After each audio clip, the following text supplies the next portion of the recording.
What's up, guys? And finally,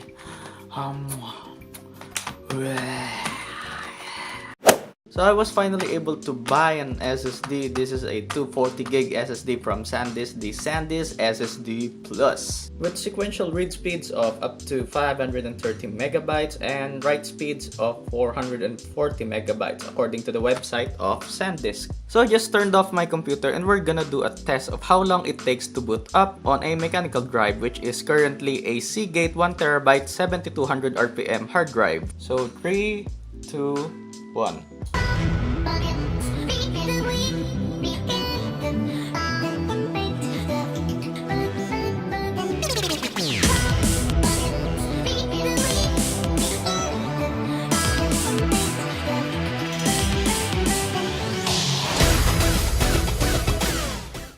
So my computer booted up at a little over a minute, which is not bad for a mechanical drive, I guess. And now I'm gonna be installing the SSD and see how long it takes to boot up compared to a 7200 RPM hard drive. And yes, I am still using Windows 7. Don't judge. So guys, slight miscalculation. I had to remove my optical drive because apparently there was no free space behind the hard drive for a 2.5-inch drive, and I can't mount it on the bottom of the case because I don't have the right screws to do that.